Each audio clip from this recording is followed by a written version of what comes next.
take a bachelor in education. Now, as you know, my wife has struggled to get a result. So, I'm waking up after school things.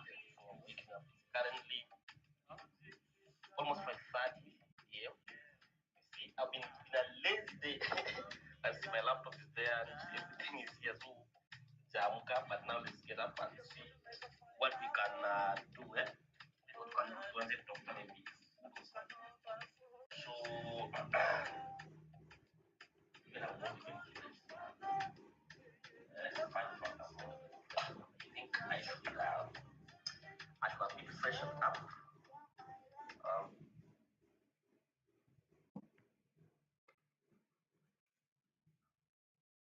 Um,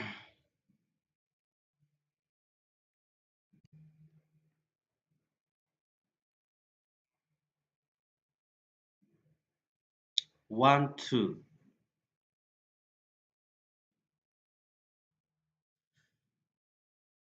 1, 2. I want you people to confirm that we're getting us loud and clear. 1, 2. I want you people to confirm that we're getting us loud and clear. 1, 2. I want you people to confirm that we're getting us loud and clear. 1, 2. I want you people to confirm that we're getting us loud and clear. 1, 2. I want you people to confirm that we're getting us loud and clear. 1, 2. All right. Everything is crazy cool. How are you guys? Welcome to this live stream. Tumeanza late kidogo. My apologies. We were to start a bit early, but my apologies. Um, so it's currently, and I like giving time. It's currently 10:55 a.m. I think London session has already kicked in.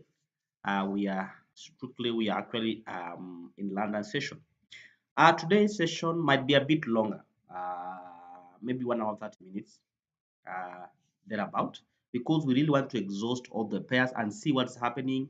Do weekly. We are wrapping up the week because, as I said earlier, Thursday is always my last day of analysis. Friday, I'm just riding on the analysis I made on Thursday. If I don't have an edge on Friday, on Thursday, then Friday automatically I don't trade. Sawa sawa. So let's start with our favorite pair that we're really looking at, and this is precious metal. Now gold, remember these are post FOMC analysis. Yesterday night we had an FOMC, and gold did not give us so much reaction, maybe that we expected, but indeed with some pushback here and there. Now, since I missed that entry that I talked about on gold, I think I missed it on, was it yesterday? Yeah, yesterday, because of what Trump said. Actually, it was on this trade. I was take this trade. Uh, let's just look at it for a continuation. So, waiting for the price to react at around 41.20 thereabout. Then we were hoping to take some sales to our neckline here. If you look at that, if you go back to the chart, you can see clearly we were waiting. It was somewhere here when we were doing the analysis. Price was here, and no, price was somewhere here. Yeah, and this was the neckline actually was somewhere here. So we expected price to react maybe to a zone. Let me go to 1 hour so that we can get a clearer picture, because it simulates what was really happening. Now, neckline was below here. So we're expecting price to give us a reaction somewhere here at 41.20, yeah, somewhere here, before price dropping. Okay, yeah, exactly. You can see clearly that is what we had there. We're waiting for the price to react on that. Is about 41.40 level. Okay. You know, I want to get this diagram correct. With this break or structure, it will go to my mark. I don't know why I've deleted the nini on the chart. With this break or structure to the downside, and price was about here. Okay, let's see. Yeah, with that nini, so expecting price. Okay, I've seen that. I've seen this line here. Yeah, we're expecting price to react here. It actually was our marked zone about here. 41.40 thereabout. You can see it was at 41.19, 41.20. Yeah. So the price initially was where it is. 41.19 is somewhere here, around here. So expecting price to react onto this zone here before taking a sell. But you see what happened. Trump came and said some few words here and there, and price really pushed down to a zone. Now, by this time, but when this news was happening, I was not on the market. I was somewhere else running some other errands. But now, let's look at some of the things that we could have really utilized. We could have actually have utilized this particular correctional move because let's see, we had this is an internal break or structure, of course. It's not like a one because yeah, okay, with that break or structure, and now I'm getting also a break of structure to the upside. Remember, these are internal breaks of structure. All right. Now, if you go a bit lower, let's see if there is in any way you could have utilized these moves higher. Let's see. Just sometimes it's good I see because this is the first time I'm looking at this spec really since yesterday. Let's see if there is any move that we missed or there is any moment that we could have utilized. After this break of structure, market came here and we had more of a change of character here. All right, or change of character here. Now, if we're going to use our tool, I'm using Fibonacci. You see. So why am I saying this? Sometimes these are the entries that we miss when you don't overstay in the market. I mean, when you don't give the market enough time, because look at that break of structure. We had a market structure shift clearly here because price actually closed there. Look at that, what happened, market structure shift. Yeah. What happened here? This is the last leg of liquidity here. Maybe I can call it an inducement or something. Let me call this something of like an inducement or something.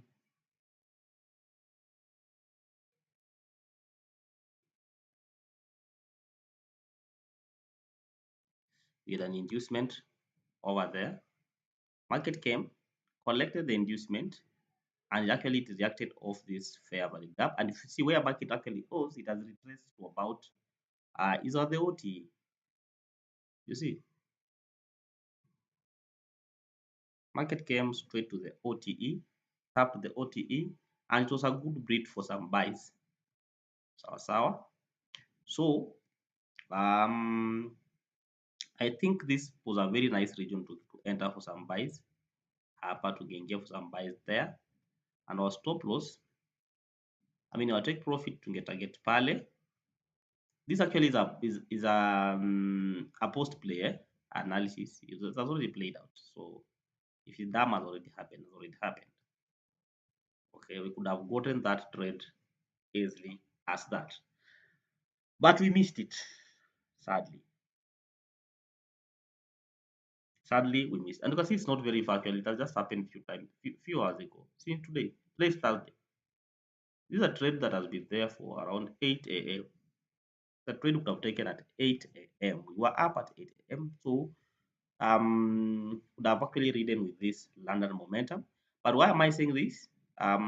Is so that next time you can also get to be serious about the trade. All right. So I'm also going to update this. Um,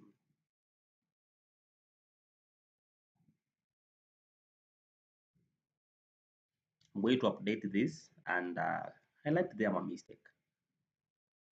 It's good to have that in mind because this trade has just happened at 8 a.m. 8 a.m. I was up and I think I was looking at this market casually. So first of all, it's saying FOMC came and pushed the market really fast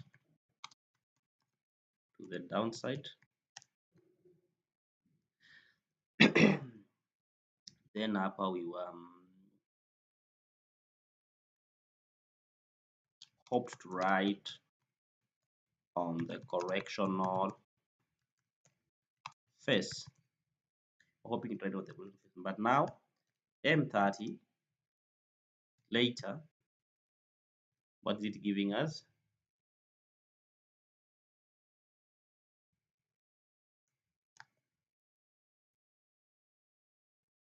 That wahala. M30 later. So M30 later, we are seeing another things that are very interesting. Look at that. So this actually was a beautiful trade setup that has been missed today, Thursday morning at 8 a.m. So that I can see it's not about that I did not wake up in the urgent session or something. Yeah. See, when the market pushed FOMC down, we were expecting a retracement. And that retracement is the one that is happening right now. You can see this push, this big push. We're expecting this retracement to happen. And the one that is currently happening right now. It's currently happening. And now I missed this trade. Actually, this is about to this point, it's about 4 RR. 4 RR.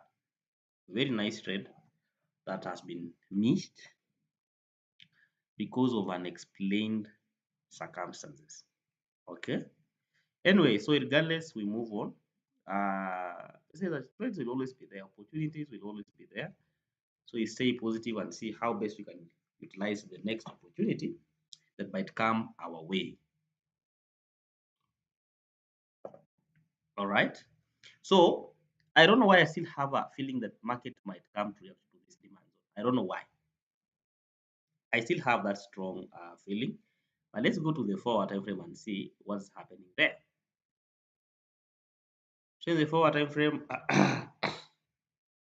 if you remove this idea of break of structure there, um,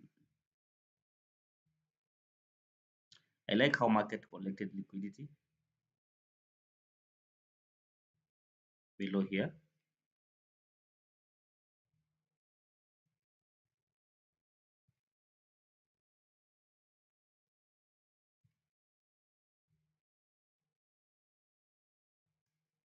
Like that. Now, in the forward perspective, um, we are currently pushing up. And you see, I think I said something about this M pattern in my analysis.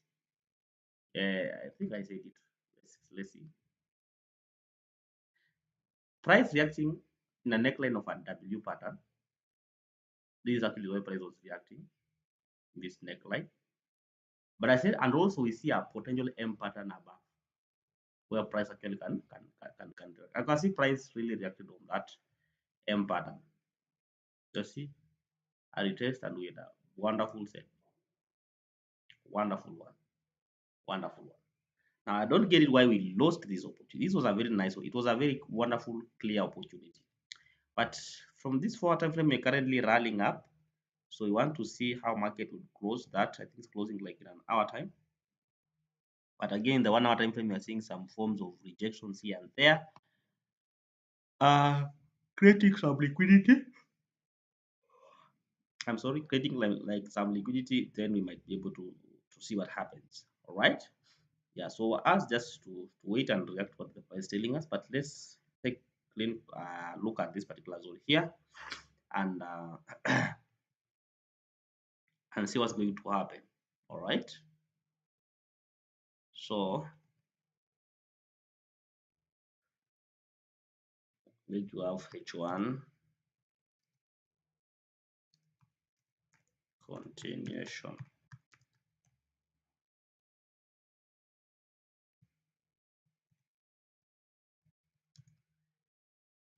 H1 continuation.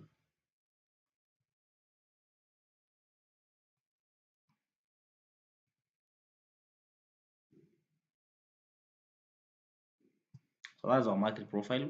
That's our market profile. There is nothing much happening in the forward time frame. It's actually currently covering in that particular profile. I mean profile. All right. So that's our H1 profile. We'll see what's happening there in the meantime. Right. So that's what you're going to look at. What's going to happen there. Anyway, let's go to another pair. DXY. I'm really waiting for. I really wanted the DXY to tap this. You see, after this beautiful market structure shift, I really wanted the DXY to come and tap this supply zone, but it has not happened so far. But we are seeing some sort of liquidity sweeps. Okay, liquidity sweeps.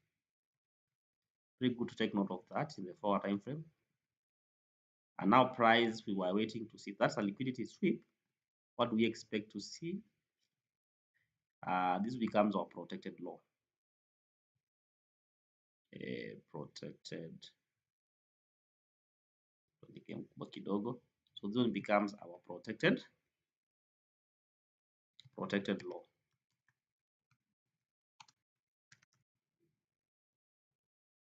So now, if price by any chance, because I'm looking at a possible price reacting from this zone,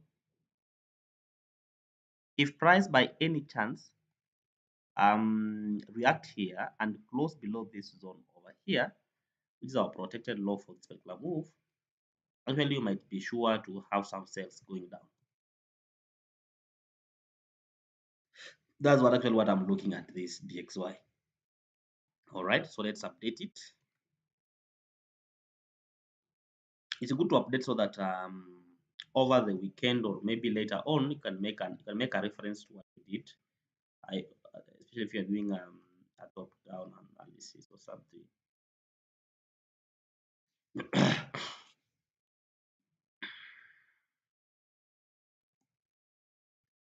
So 4-hour update. And today in the couple, sometimes this journal is yours. This journal is yours. So you do what you want. So today is Thursday. Guys, hii challenge mnaona tukimaliza, mnaona tukifaulu kweli? Nyinyi mniambie tu bana. Hii challenge ya 1 million. And this week we lost almost about 1500 on GU. Juu ya mchezo kidogo kidogo tumepoteza ingine pia kwa gold. You guys are using to make it. But we'll make it. The reason because I'm saying so is because right now it's proof that the skill is there. It's just simple mistakes that needs to be fixed as up. Because as we speak right now, already in GU, tunakuongelea kwa GU tawaambia something in GU of the again of the messes that we made that costed us money. All right, simple mistakes that we made, simple one. Had we capitalized on those mistakes on GU, we could be talking about something as we speak right now. What naongea hata kupita usaidia hiyo challenge yetu. But anyway, so this one should reflect on the opposite of EU. This one, you're looking forward for the price to it has been cleared, protected low, so itakuwa na protected higher. So let's see if that's the case. All right. Now, hapa we had a break of structure. Okay, price really closed below here.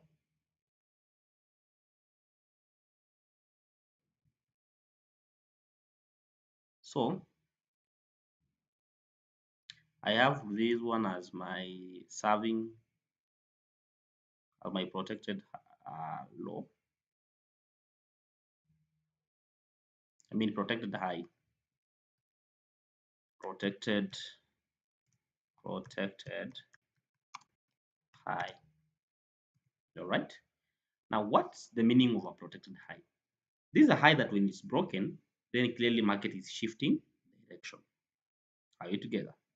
Market is shifting direction. Now, I can see there's a region here, price might as well as react from. If it does not want to react on this extreme demand zone, but come to react here. So if price, again, my entry, like my EU now, this pairs is one of these pairs are slow, by the way. Those who are trading this pair, yeah, yeah, yeah, yeah, yeah. What's happening? Look here, what this was Thursday last week. In 1 week, we are just out this move. Let's look at Monday. The whole of Monday just have this move. Let's see how many pips by. In 1 week, we just get 55 pips. That's very slow. These pairs are very slow. I think if you want to make a million, I understand because, but I think these are not the pair you are supposed to work with because they can really slow you. Or maybe you need to use a lot. But now they're slow again. The fact that they are slow again comes with its own advantages because they give you more time. They give you more what we call more reaction time. So you get a good time to react to the market. Kwetu uchezee kwa lower time frame upate sniper entries na unawasha lot size. Sawa sawa. Okay, anyway, let's come to it and see what's going to happen there. Liquidity sweep. Let's come tunafanya liquidity sweep. Market structure shift hapa. Now price failed to come to my demand, my demand zone hapa or anywhere here. So if you can get that reaction, by market sacrifice to come around here, which I'm seeing is a possibility, then tunaona kama tunaweza tukawasha low size as we target a protected high.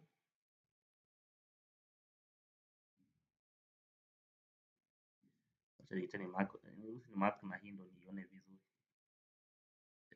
Hii mark hivi na ikiingia huku niione.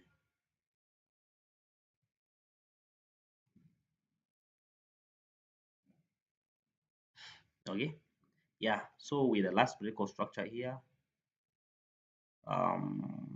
my 4 time frame, I mean this 30 minutes time frame, then of course we had a breakout structure or other market structure shift.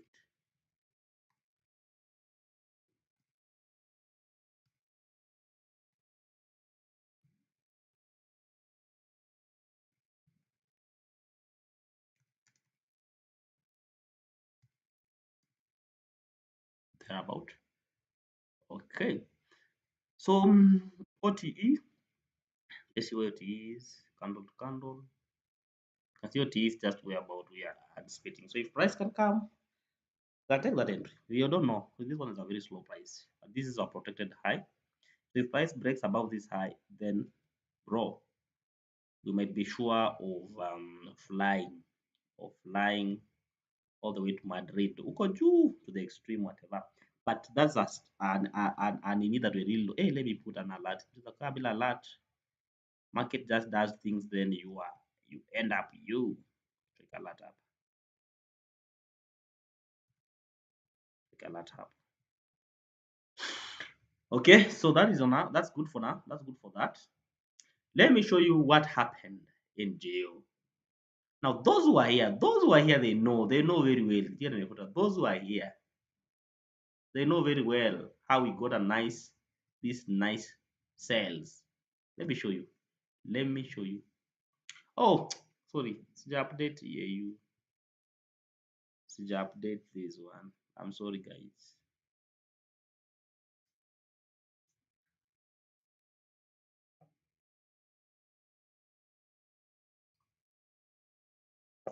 don't know what's wrong with my network.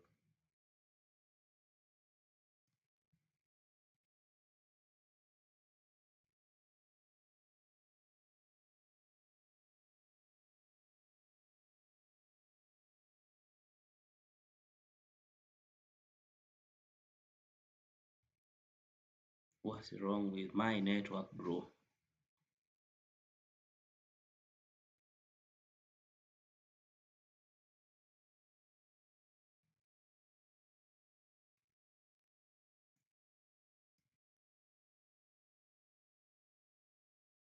I think my Wi-Fi today is acting up. I don't know what's happening. But one thing that I really hope that people are getting clear. So it means I'll not be able to. Okay, let's just continue. My Wi-Fi is acting up a bit higher. We had where are the things? This was when this is June. No. Oh, it's just here. We had these wonderful sales less yesterday from here. Price got us in and we got some wonderful sales. I think it was about 40 to 50, 63 pips, I guess. It was 63, it was 63 or something. Yeah, 63 pips. We got that wonderful sale. As our I explained the mistake that I did. Now, amidst that sale, which is from here, I could my let me just show you. This was actually was the trend. I remember very well. This was the trend here. Yeah, my take profit was about here. Okay. As the trade was progressing, again I thought of another. I saw another entry which is currently about here. See, price tapped it, Apple, and the same stop out level or stop loss level, Apple. This one was about to again Apple. So I got these three trades. The first one was a three. It was a three actually. It was a three. This one was almost a four. It was a four something. It was a four. It was not a three. It was a four.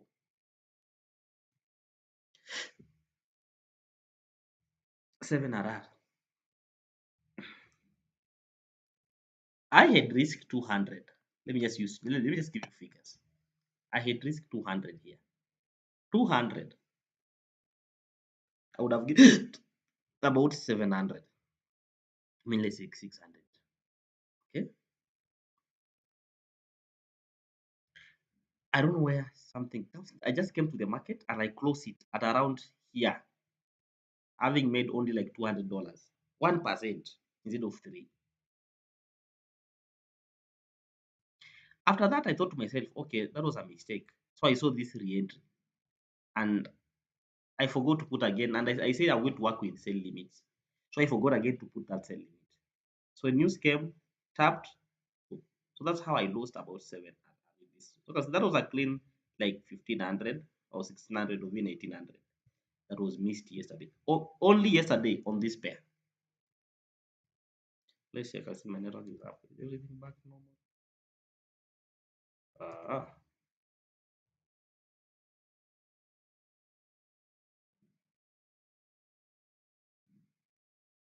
what is happening? Is it my computer or is everything? Because I expected this to be very fast. Now that the only my other devices are not using the Wi-Fi. It's only the computer. I'm not using anything on my phone. My wife is not here. The TV is off.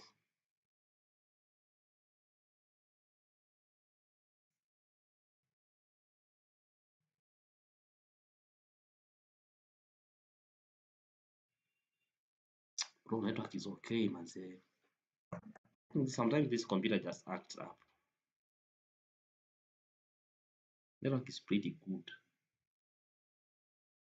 Uh, I don't know what's happening. People, you understand with bandwidth. Is it bandwidth or something?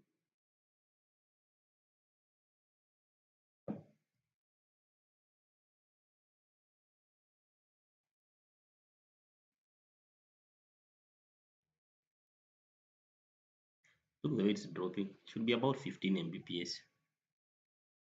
My phone has given me 13, so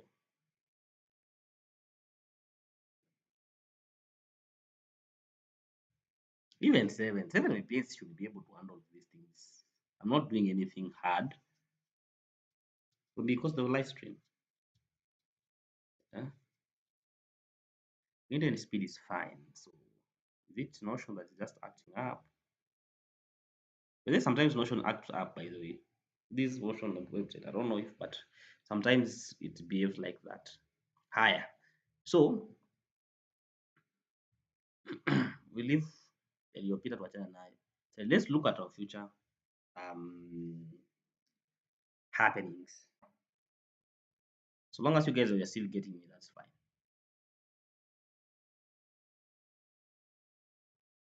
Okay.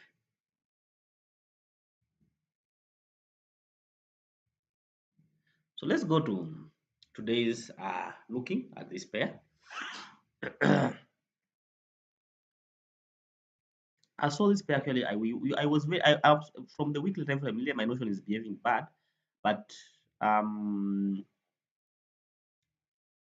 we were expecting price to react to come to where it is right now. Price came to where we were expecting to come. That's something that actually should be thought of. Price has come to where we expected it to come. Okay, because expecting at least react from this one. From my daily perspective, if I mark this as my daily break or structure to the downside, break of structure, what do we have or what do we see? I have an extreme zone over here. Extreme zone is called an extreme zone. I have an extreme zone. Let me just cancel it. And then there stress. I see it rotating like that without doing anything. Let's see if you can start again.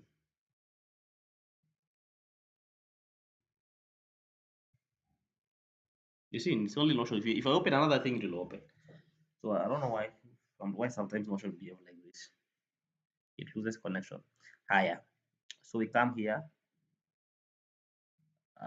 We have these zones where the price currently is trading at.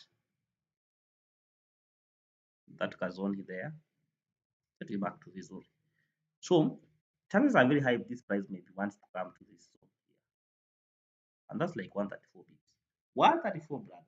Guys, me, I'm tired of this thing. Why is Notion behaving like this? Sometimes Mayweather. I see if I open another thing. Let me try to open YouTube. You see, YouTube is open.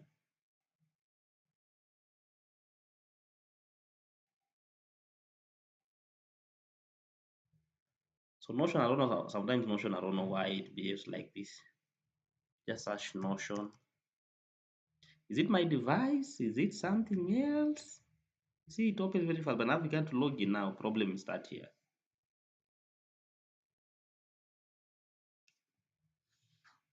I don't know, but if anyone has a solution, maybe you can tell me in the comment section.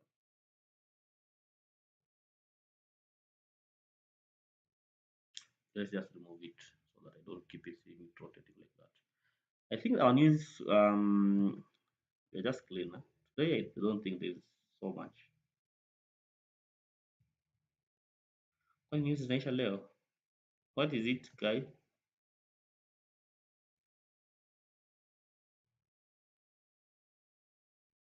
Eh?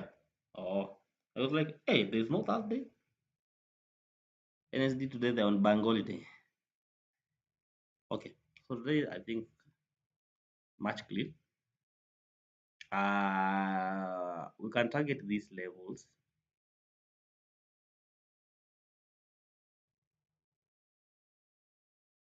These are the levels that we can be able to look and see what's going to happen thereabout. Okay, so let's narrow down to a forward action. I'm not going to write now that we've seen I don't have an NE. Now that was in the daily time frame. Right now, we've reacted. I mean, we are reacting on this zone. That was a key zone. if you ask me. It was a key zone. It was a key zone. And yesterday we had some reaction on it, got some sales. Today still we are reacting on it.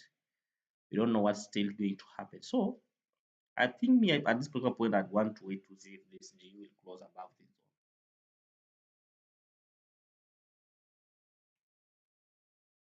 Yeah. So I think technically it's just waiting to see if it will manage to close above the zone. If not, aha, may look for other opportunities. But that is what I'm actually just looking at the moment. All right. G card. Hey, gold is pushing, eh? Not mniambi gold is becoming gold. Tuone kidogo. Oh, but it's just at the zone that we just wanted. It's just at this particular zone that we were waiting for it to come there. Okay, let's see. Let's see what's going to happen there. This gold, same to euro, GU. They are giving us more of weightings, according to our system of trading. We need to have more of weightings. Card, I did not look at it clearly, but you can see it came to my yes through, but it's really running away. USD card, I think I saw some movements today. Still reacting on this particular zone.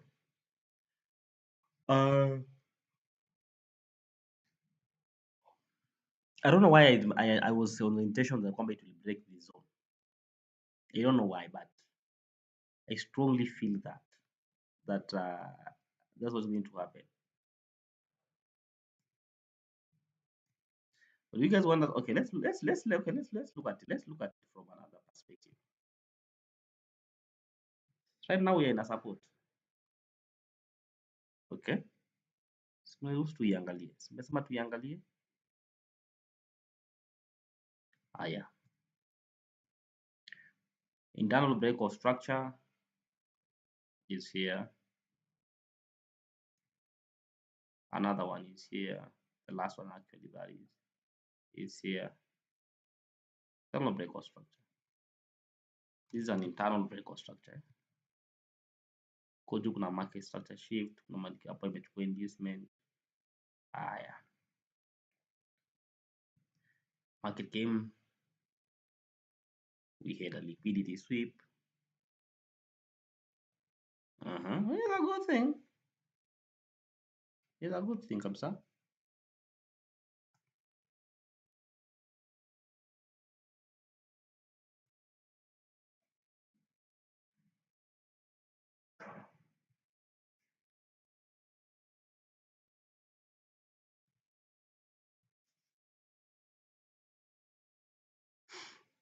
Haya. So you guys mniambie tunaenda wapi?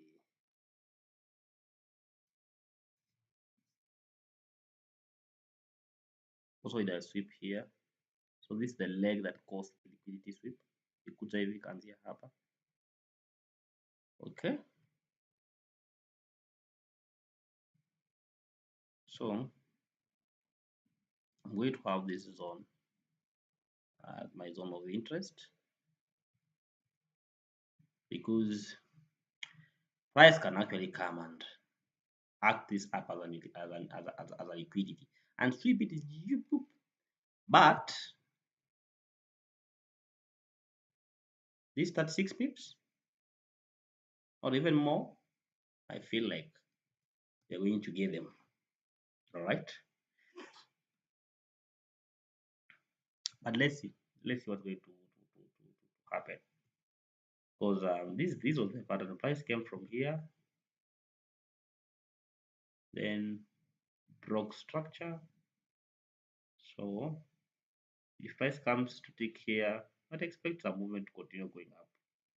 Okay, so that is actually our zone. This is actually our zone of determination, our determinant zone. If I get that, will we get to 30? I can get to 30. I target about 30 pips and above. So that is an outlook there. Already, guys, my notion is not working. That's why I'm not channeling. This is this is that was also a beautiful trade. But also we are waiting to see what's going to happen. You can see when the price broke, there's a lot of imbalance here and everything. So it's like price like it's trying to slither pole pole, and it's giving us a very nice channel. Pole pole to towards the zone. So ultimately we are looking for some buys, expecting some buys to at least this zone for that matter. But our buys are always also measured. So so we don't just take trades. We have to be very careful of the trades that we are taking. Because now, if this was a break of structure, market pushed to this end, started coming down, and finally, the Empire of Jago finally, tell your friend finally, we have a slithering market structure shift. So you need to also be careful of these small things. More things. Now, market sitting at a point of rejection, and it's very good because these are neckline. You can see price, market came, the hair, there, got a downside push, come to the neckline now, and now we have more of a W pattern again. Market again reacted on it, and now we are still back to the same level. So if price breaks above it, you can still get some maybe in here and still push above. So this is a very interesting market. By the way, if you ask me, it's an interesting one. It is an interesting one. So again, we have a region here.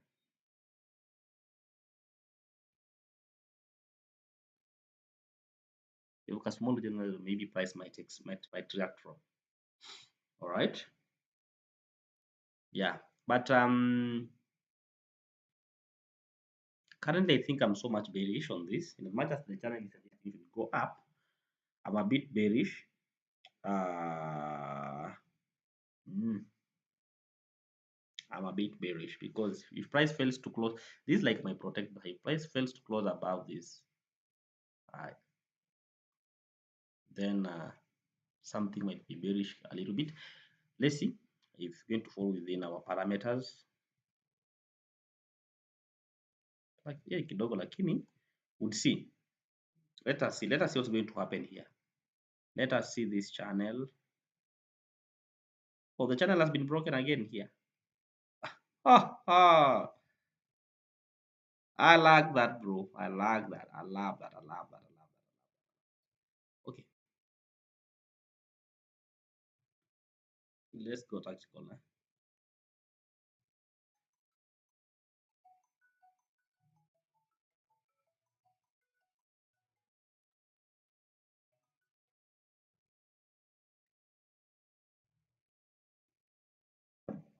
I like that. Okay, this is my guy tapanga by the instruments. Hello. Yes, yes. Kwa nini? Mimi ni ile leo umepila hata biashara leo madhabu umepiga wakati ile siko busy. Napiga nilikuwa class. Ndio nimeamka tu by the way. Mhm.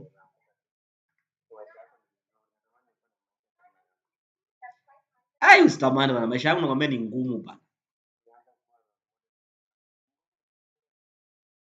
Si nilikwambia mimi nalalanga saa ngapi? Nalalanga the whole night nakuanga niko on. Nalalanga huko nalalanga saa 7 naamka saa 9. Sometimes kazi naenda mchana, saa ingine siku zingine siendi. Alafu nao unatamani maisha kama jana nilifanya hivyo na nilikuwa kazi huko Kikuyu. Unafunzwa unasikia tu kulala.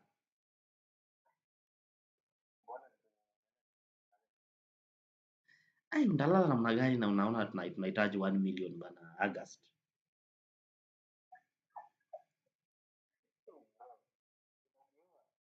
We need 1 million in August bana. How can we sleep?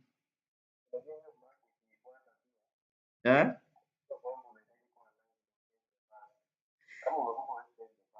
Seriously, that's not tell mama that I tried.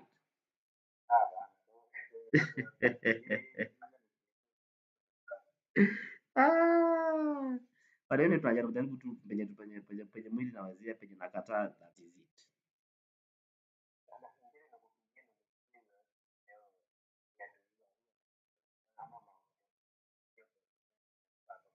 Nini yo? Ya nini yo? Si mimi si nafaa tufanye ile practice. Nafaa umepanga watu nafaa tufanye practice.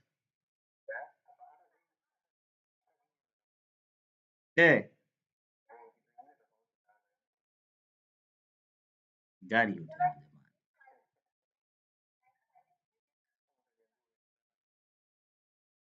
Gani hiyo tena? Ay ay ay ay ay ay ay ay. Yeah. Woo, woo, woo, woo, woo, woo, woo, woo, woo.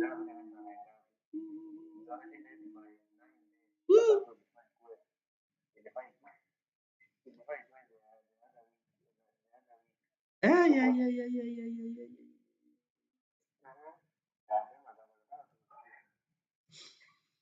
Eh.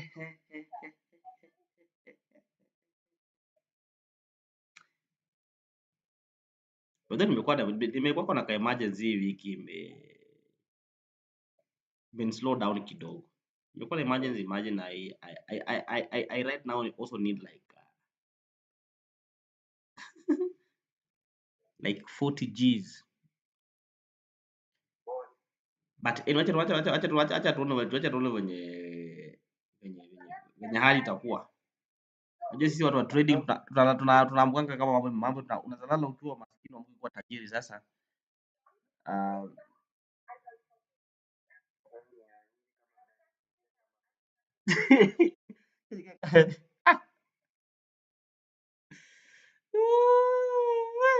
hebu nitakupea ripoti Friday. Close market nitakupea ripoti. Hapa najua nitakuwa na ripoti kamili. Friday ni kesho. Friday ni kesho.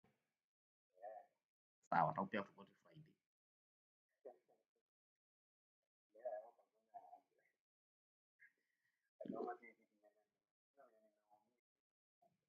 Usijali bwana. Na mimi nasemanga hivi nikiambia bibi mimi nikipostpone kitu it always come up better. So hata nikipostpone hii sasa jua ikipita hii sasa tutapandisha bei. Tutaenda ile iko na nini iko na modes. Kwa hiyo tu itakuwa sawa. Anyways.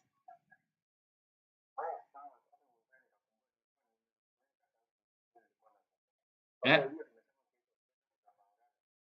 acha tuone kesho. Na hata sasa mambo ya nini, mambo ya ufundi hapa tupatane hata kama tu ka physical meeting ama hata kama ni online. Tuongee tu kwanza, tukue na tukue tu kwanza tunajuana kama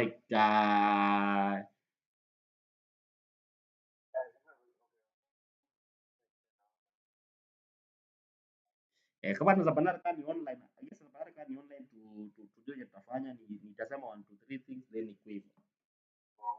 Eh, haya. Guys, sorry for that. Tunapanga, that's one of tunapanga sana mambo ya instruments. Tumesema kwamba this journey to 1 million, and this 1 million we need it by 23rd of August.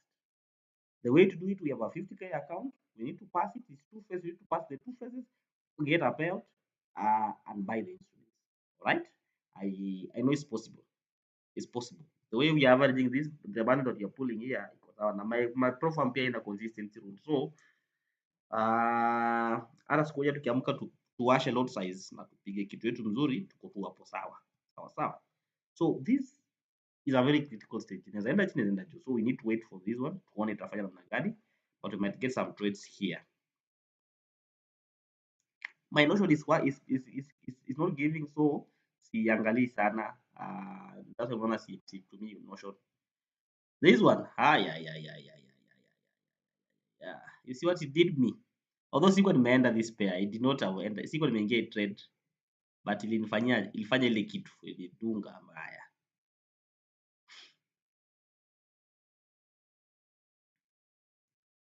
Okay. Haya, let's see if we can get something over here. Hii price imekuwa shake. Yule NSD imekuwa shake and it was once my favorite pair. But inakaa imekuwa shake vibaya sana. Sana sana sana. So maybe expecting this one. Any I don't understand it anymore. By the way, imekuwa so shaky. Hata ukiangalia daily time frame. We have any daily level that are really actually we are targeting. Let's see. Let me just delete everything here tuone kama tutapata anything in this pair. Hapa tuna mark two levels That's what I'm interested in. Because you can see for some time ilikuwa so much bullish with no pattern. This is from May, almost end of May. But now we are at this zone over here. To mark that is currently approaching. The daily profile, it's been this was the last break of structure. So in the daily profile actually is very much bearish because this is the last break of structure. Let me just mark it for you guys.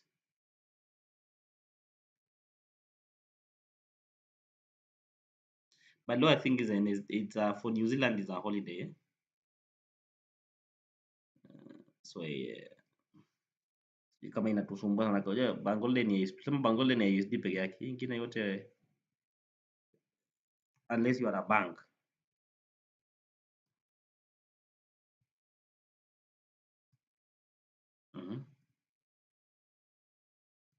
So let's see something.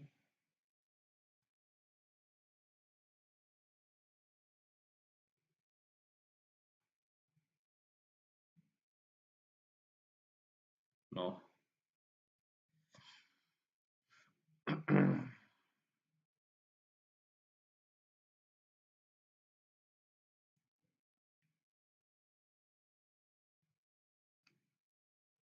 Okay, let's see how it goes next there. That one it's not giving me what I look like.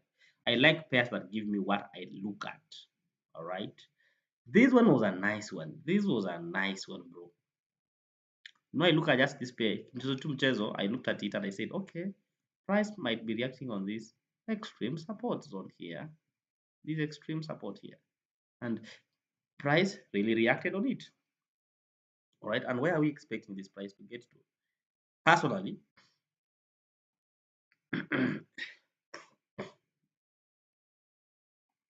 if you look at what is happening, this is actually a daily time frame. We've been bullish. Tumekuwa tunapanda. Very bullish. Very bullish. And now hawezi kasema hapana. M pattern reacted on it. So the least we should go with this one is where? People know the answer. The least you go with this one is where? This region. Are you seeing this region here? That's where you should go with this price. Let me count for you the number of pips. 57 pips. 57 pips. Now, tumemisaka entry kidogo lakini there's no problem. Acha tuone kama tutapata our entry criteria there. I really hope the live stream is being supported because my name is acting up. Okay. So with this breakout structure, approaching our zone with this breakout structure, market broke the structure. Again, market here broke the structure. Tuandike breakout structure there. That's the last one. I don't like overwriting. I don't like overwriting, brother.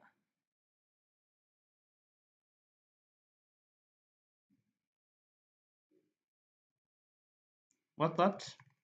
Those who follow me already should be able to shout it. Market structure shift. This is an inducement.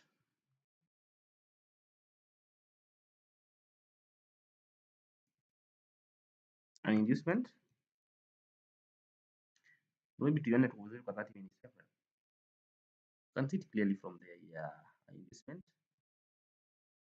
And we have a supply zone paired with an order block. I mean, paired with a fair value gap Sorry about that. Paired with a fair value gap. Fair value gap. Increase the total share. Paired with a fair value gap. Ah, I'm rating fair value gap should be a supply. This is a supply zone. Supply zone. Okay. Supply zone. This is an inducement, and we have how many pips? How many pips tufika hapa?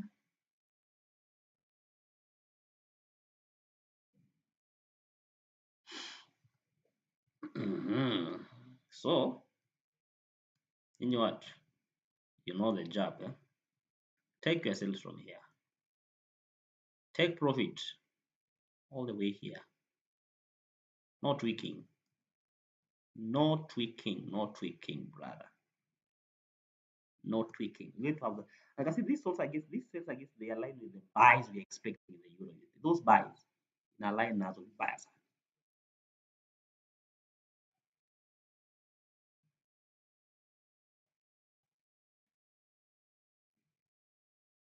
Funga 7 yako ara. Clean setup. Clean setup. Clean setup. What else? What else do you expect in this one? Nothing else, brother. Sour? Nothing else. Nothing else. Nothing else. Just clean setup like that. Put your money and everything. Also use Fibonacci to see where OTE is. OTE is just about the inducement. So if you take out the inducement, you can take out your trade. You can take your trade. You take up the inducement, you take the trade. Take the trade. Take that trade. Hapa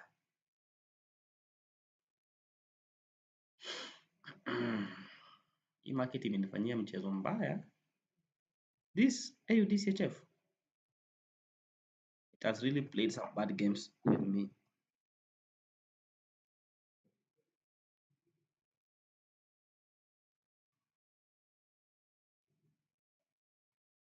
In the market structure shift. But uko for okay. Another market structure shift. Simple tu hivyo. Tutoke hapo. Look at all this imbalance. Ambao tuna expect market. Tuta expect market ikuje. Ama mnasemaje? At least hata kama ni nini tuna expect market ipush cha tuone. Market kuna push kutoka hapa candle to candle. Imeguza OTE bana. Market imeguza kwa OTE. Inaweza mwa iendelee kwenda chini. Okay, fine. Let's see what happened. Oh, sorry for this. I don't know. I didn't mean to take this. I meant to take this. Okay. I have what's called more of an internal break of structure to the upside. And with that break of structure, this level will be important for you to mark. It will really help you. So this level, it will really help you to mark. Then let's look at the pattern. You have low liquidity sweep, break market structure shift. Guys, is this not our model? Imagine we had liquidity sweep, bro. You know our model is. You must remember our model. Liquidity sweep.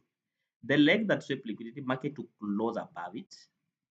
Market has done it very perfectly. Very perfectly.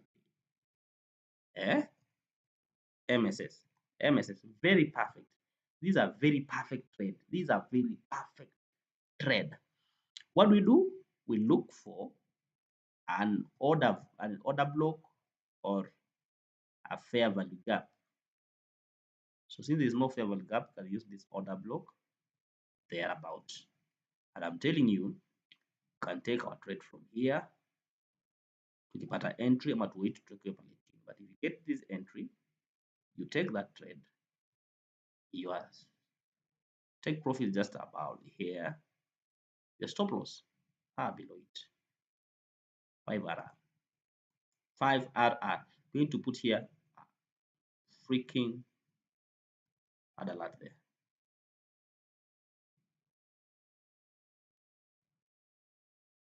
Drop, drop.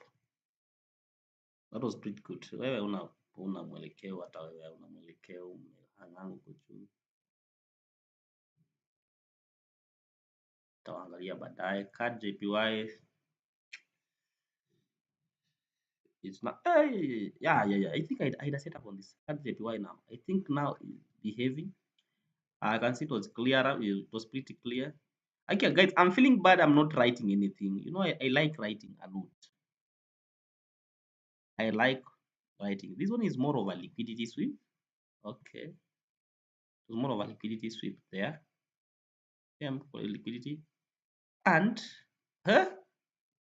Guys, I'm telling you, these things are crazy. I'm not even tweaking. This is my market structure shift. This is my order block. Order block. This is my order block, bro. Niambia tutapata 1 million. By the way, if you are part of this, if you're part of this, if you've been watching this Nini, um, these episodes, I think I'll be having something for you. Now we have to get some sales now there. Some sales, some sales, some sales, some sales. Are you ready? Same model, liquidity sweep. Liquidity sweep. Another small internal market structure. If you can get a retracement to this level, my level, my unit of trading, I know this level sometimes mostly holds. But get a retracement to this level, can meanwhile take some shorts. Meanwhile, stop loss itakuwa tu above hapo. Yeah. Get hapa chini. Then tuamuke na buys. If everything, if that one will realign, okay. But if something happens, might not come. Then I'm still looking at this zone. This zone, I'm looking at it and I'm saying, like, price might really react from that. But anyway, that is going to be what it is. Itafanyika hivyo. Nataka kubuy your pair. And I think the same thing should be happening here. Here, USD JPY imeninyima setup of late.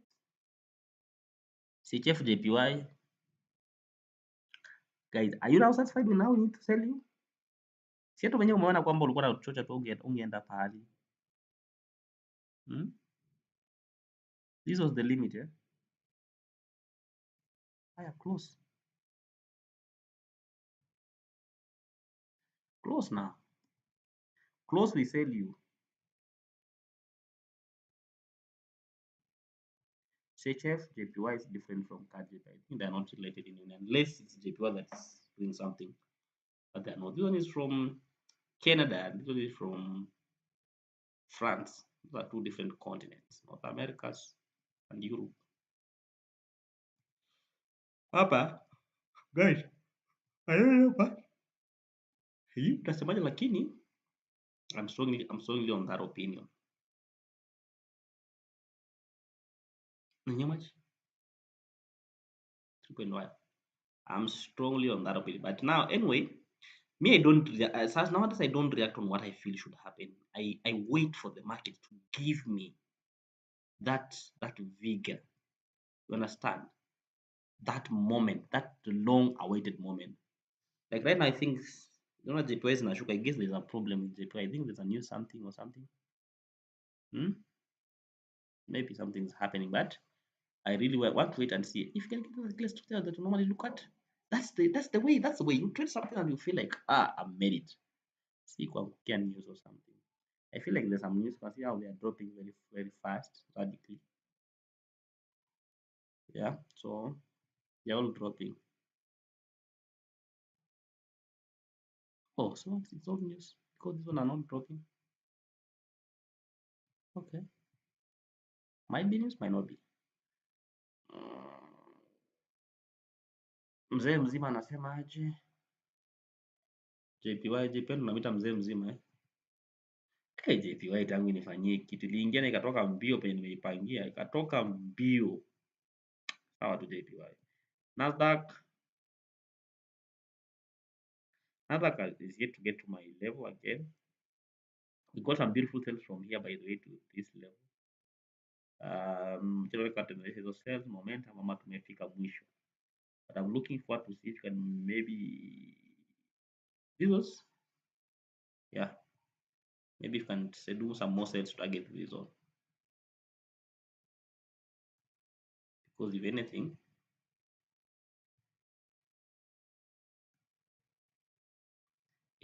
this is where the market started selling and giving us some sales pressure. So kama target something fun tutapata. Wewe US 30 you are reacting over zone you're still reacting that way. Uko so much lakini ulinidisappoint. US 30 ilinidisappoint juzi ikanimwagisha hapo kujereka mbaya sana but we keep on trying regardless. Wewe US 30 record structure there to the upside and I feel like US 30 there's a lot of liquidity below it. Are you seeing this liquidity? Namuona sana kwa 18. Then BTC my last bone. BTC iko tu pale pale. You know I don't trade BTC but sitaki kuanza kujiingiza mambo ya BTC. Sitaki kuanza kujiweka kwa maneno ya BTC itaniletea shida. Gold we are waiting for sales. I mean for anything but it's writing currently in a strong zone. Sasa niliseme sales bana. Alafu kitu ifanyike bana.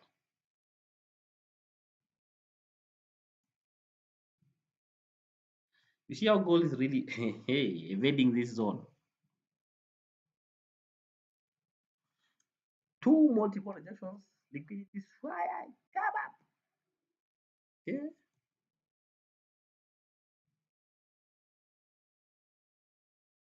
It will miss it trade down. How did we miss this trade? How? How? Anyway, happens. But for how long is it going to be happening?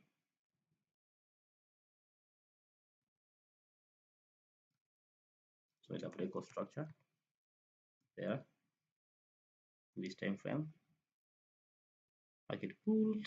And what's the last thing we're expecting? Maybe to see market coming back to this level.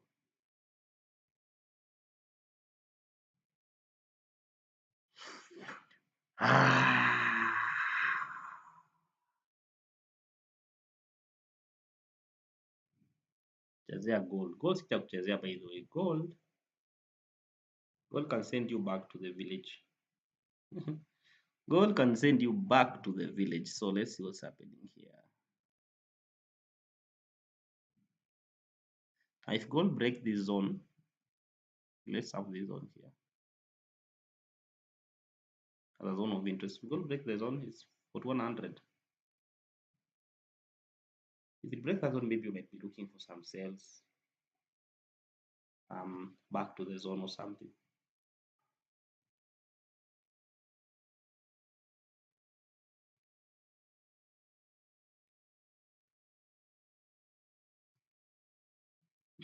This is a zone that I'm really looking at. Okay. So guys, I think that's going to be it. Let's meet after in the afternoon session. This is the noon session. Let's meet in the afternoon session and we'll see. So that's what happened after FOMC. Nothing much happened. Opportunities are still lining up. I think this is one of the Thursdays that I'm seeing Thursday with still opportunities lined up. We have an opportunity for Euro USD. Yeah, let me put it like this one. We have an opportunity that is it's in waiting. Yeah, with that liquidity sweep, market structure change, upper shift, upper kale kadogo, then order block here. If price comes there, we are buying. Some buys opportunity there.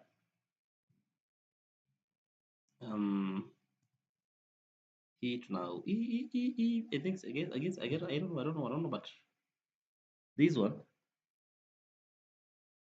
hey, why is my network behaving like this? I think I need to restart this thing.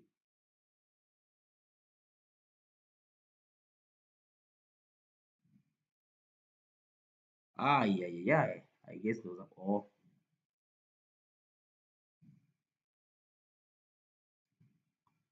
So this one, I guess, I'm pretty sure after this liquidity sweep, you see in the 4 time frame, with a liquidity sweep here, liquidity sweep, we had markets closing above the leg that swept liquidity. Let's put it market structure shift. Then some inducement over here.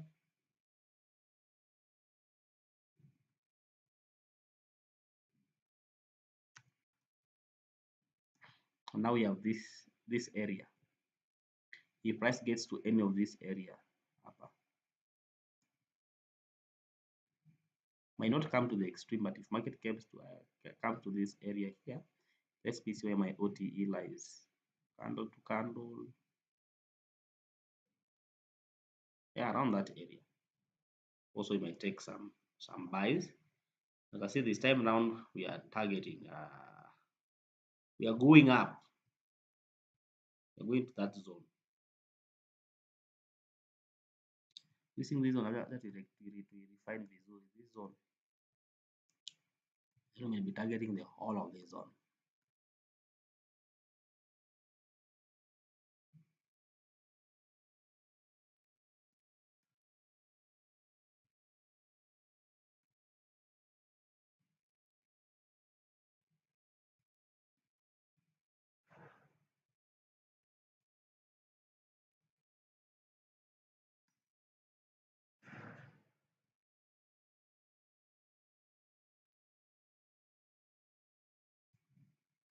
Okay, yeah, so you might have some reactions here as normal, uh, but you finally break above, unakuja all the way to that level.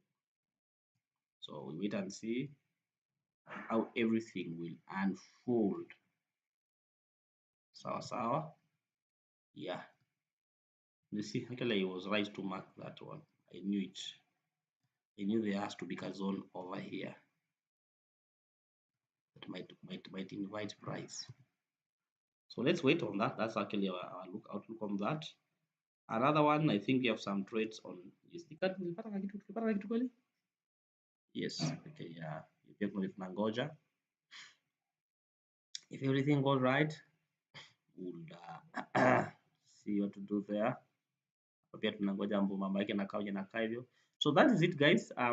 Let's meet in the afternoon session. I think it's been nice.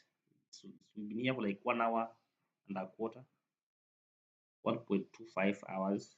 I think that's good. So let's end it here. We'll meet in our next one in the afternoon. So don't miss the aftermath. We'll be coming here maybe at around 3 p.m. See you.